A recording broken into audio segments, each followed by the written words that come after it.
Premier dimanche de l'année, nous abordons un sujet qui va intéresser une partie d'entre nous, ce sera le blues du dimanche.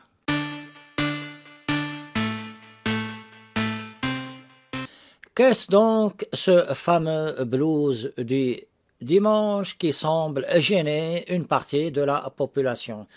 C'est une sorte de morosité, de mal-être, de vacuité, de vague à l'âme qui survient le dimanche en général en début d'après-midi, mais il peut tout aussi bien survenir le matin juste après le réveil.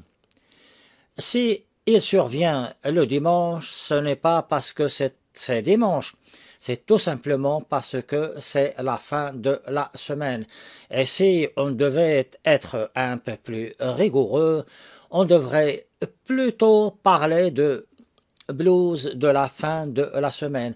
En effet, dans des pays où la fin de la semaine n'est pas un dimanche, ne tombe pas le dimanche, par exemple, lorsque dans des pays d'Orient, la fin de la semaine c'est un vendredi, les gens ressentent le blues du dimanche un vendredi et bien sûr, ils ne l'appellent pas le blues du vendredi, mais cela existe et je dirais même plus.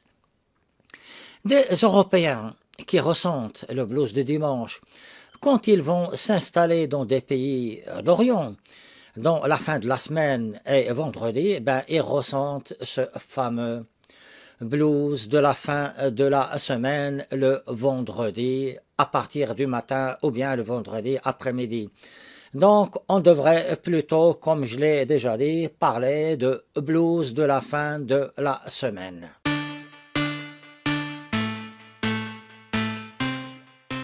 Pourquoi nous éprouvons ce blues, ce mal-être, ce petit dérangement, cette petite gêne, cette morosité en fin de semaine? Je vous montre un calendrier, il est juste là. Ça, c'est le calendrier que j'ai acheté chez les pompiers.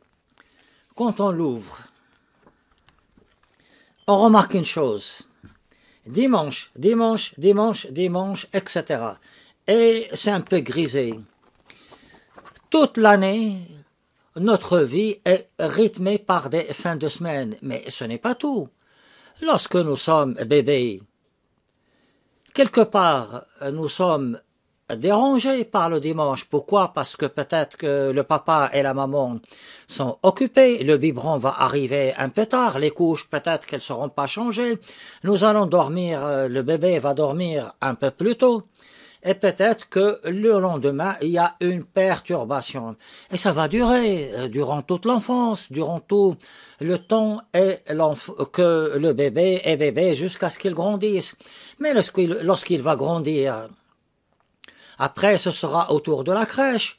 Et la crèche, c'est rythmé par le dimanche puisqu'il y a une petite agitation le dimanche et l'on commence à prendre conscience de cette agitation qui survient et qui signifie que demain, on recommence rebelote. Ça, nous sommes bébés, nous le ressentons, nous continuons d'être enfants, nous le ressentons. Et toute notre vie est faite d'échéances qui sont rythmées sur la fin de la semaine, c'est-à-dire sur le dimanche.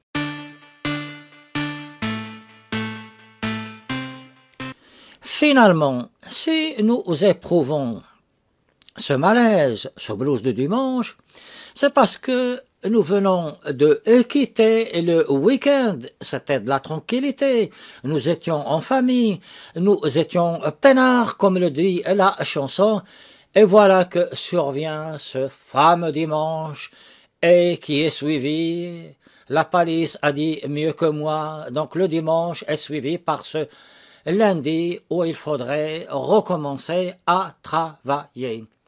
Donc vous voyez, comme le dit ce bon vieux calendrier, notre vie, durant pratiquement jusqu'à la fin de notre vie, c'est rythmé par le dimanche et par fin de semaine.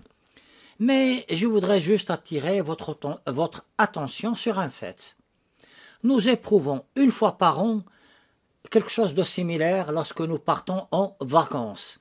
Lorsque les vacances sont finies, d'ailleurs il y a une chanson, très vieille chanson, lorsque vous campez en bord de mer et que survient la fin de l'été, vous voyez ces tantes ou ces gens qui commencent à faire les préparatifs et là, vous éprouvez quelque chose qui ressemble à ça.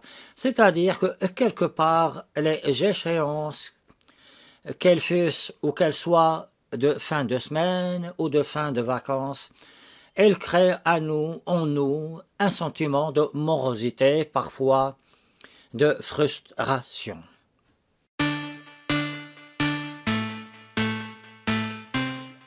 Je voudrais tout simplement attirer votre attention sur une erreur qu'il ne faudrait pas faire. Il y a une différence fondamentale entre le blues du dimanche et le stress qui est dû à la reprise du travail. Ce sont là deux choses qui n'ont rien à voir l'une avec l'autre. Dans le stress du dimanche soir qui est dû au fait que l'on va reprendre le travail, il y a une cause, ça peut être des copains, des collègues de travail qui sont méchants, ça peut être des conditions de travail qui sont en rapport avec, disons, une ambiance qui n'est pas terrible. Dans ces conditions-là de stress du travail en rapport avec les conditions du travail, lorsqu'on change d'ambiance de travail ou bien lorsque certaines personnes hostiles partent, tout rentre dans l'ordre. Bien sûr, il y a un moment d'adaptation. Quand une personne est méchante avec vous, vous ne l'oubliez pas facilement et s'installe une petite peur de la reprise du travail, même si le facteur hostile n'est plus là, mais vous finissez par vous habituer à cette nouvelle situation. Et bien sûr, je ne vous demande pas de changer de travail à cause de ça. Il faut trouver une autre solution.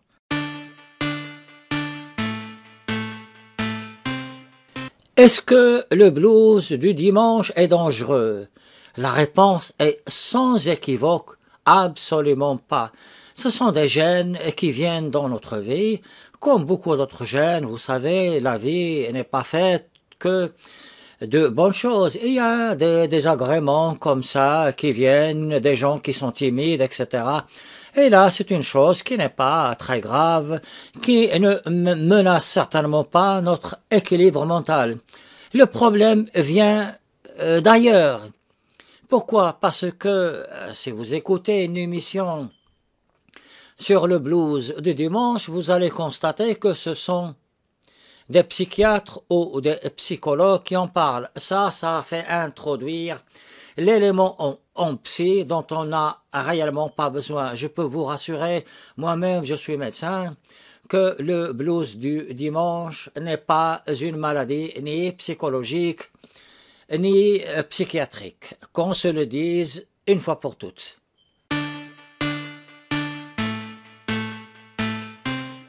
Est-ce qu'il faut faire quelque chose de particulier? Oui, la première chose, ne pas écouter les conseils qu'on va vous donner.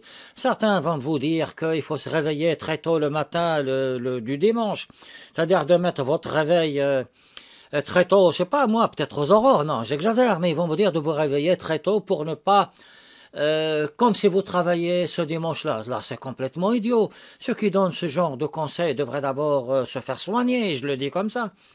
D'autres vont vous dire, ben écoutez, le blues de dimanche, c'est une chose négative, il faut savoir transformer quelque chose de négatif en quelque chose de positif. Ça, je dis, ben écoutez, là, c'est strictement idiot. Si vous connaissez vraiment des gens qui arrivent à tourner des choses négatives en choses positives, qu'ils me le disent. Oh, je lui donnerai, je ne sais pas, je lui donnerai rien. Parce que c'est tellement bête. Moi, je crois que le blues de dimanche fait partie de notre existence, il faut savoir le supporter et non pas faire tout un plat et surtout n'essayez pas de transformer quelque chose de normal en quelque chose de positif. Vous allez vraiment vous battre avec vous-même, vous n'en avez pas besoin. Continuez votre vie avec ou sans blues de dimanche. Vous savez, moi j'ai eu tout le temps ce blues de dimanche.